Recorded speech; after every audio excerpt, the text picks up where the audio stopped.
Hello guys, आज म तपाईँहरूलाई रिक्वेस्ट गर्छु तपाईँले बोकेको फोन ओरिजिनल हो कि डुप्लिकेट भनेर तपाईँले थाहा पाउन सक्नुहुन्छ।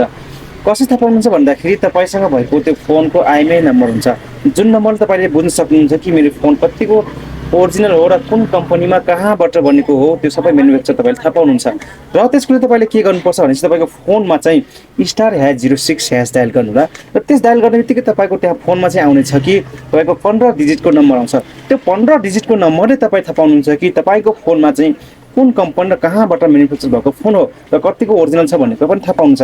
त्यसको लागि तपाईँको फोनमा जब तपाईँले *#06# डायल गर्नुहुन्छ त्यहाँ 15 डिजिटको नम्बर आउँछ र तपाईँले काउन्ट गर्दाखेरि जहाँ तपाईँको 7 र 8 नम्बर पुग्छ त्यहाँनिर तपाईँले विचार गर्नु होला कि तपाईँको त्यो दुईटा नम्बर 7 र 8 नम्बरमा चाहिँ तपाईँको यदि 00 छ भने त्यो फोन चाहिँ तपाईँको ओरिजिनल कम्पनीमा बनेको फोन हो, त्यो राम्रो फोन हो भन्ने बुझ्नु होला। र त्यसपछि 01 छ र 10 छ भने तपाईँको फोन बुझ्नुहोस् कि पनि त्यो फिनल्यान्डमा बनेको फोन हो र राम्रो क्वालिटीको फोन हो भन्ने कुरा बुझ्नु होला। र त्यसपछि 13 छ भने त्यो भनेको चाहिँ अजरबाइजानमा बनेको फोन हो, त्यो अजरबाइजानमा बनेको फोन चाहिँ राम्रो हुँदैन, त्यो फोन अनसेफ हुन्छ, त्यो कुरा तपाईँ बुझ्नु होला। त्यस्तो फोनको आइएमआई नम्बर तपाईँले चेक गर्नु होला। र त्यसपछि 02 छ र 20 छ भने तपाईँले बुझ्नुहोस् कि यो एमिरेटमा बनेको फोन हो। एमिरेटमा बनेको फोन चाहिँ चिप क्वालिटीको र लो क्वालिटीको फोन हुन्छ। 02 र 20 छ भने त्यो चिप क्वालिटीको फोन हो र त्यो सस्तो खाले फोन हो, त्यो अनसेफ फोन हो भनेर बुझ्नु होला।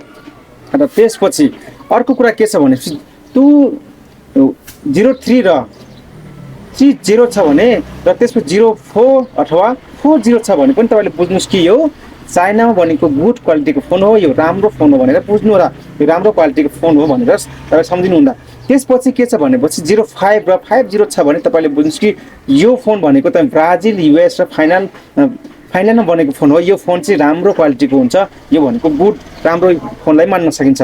त्यसपछि 06 र 60 छ भने तपाईँले बुझ्नुहोस् कि यो भनेको हङकङमा बनेको फोन हो, चाइनामा बनेको फोन हो र यो भनेको मेक्सिकोमा बनेको फोन हो, मेक्सिको, हङकङ, चाइना बनेको फोन राम्रो हो भनेर बुझ्नुहोस्। र त्यसपछि 08 र 80 छ भने तपाईँले बुझ्नुहोस् यो जर्मनीमा बनेको गुड क्वालिटीको फोन हो भनेर सम्झिन सकिन्छ।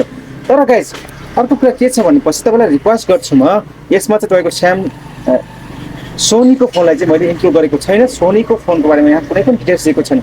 यसरी तपाईँले आफ्नो फोनलाई गुड क्वालिटीको फोन हो र कतिको सेफ फोन हो, कतिको राम्रो फोन हो त्यो कुरा तपाईँले बुझ्न सक्नुहुन्छ, जसको लागि तपाईँले मजाले मैले भनेको कुरा सबै क्लियर सुन्नुभएको छ भने तपाईँको फोन आफै थाहा पाउन सक्नुहुन्छ मेरो फोन कहाँ बनेको र कस्तो क्वालिटीको फोन हो भन्ने कुरा जान्न सक्नुहुन्छ। ओके गाइस, हिलाउनु सब्सक्राइब गर्नु होला। Okay guys, thank you for watching.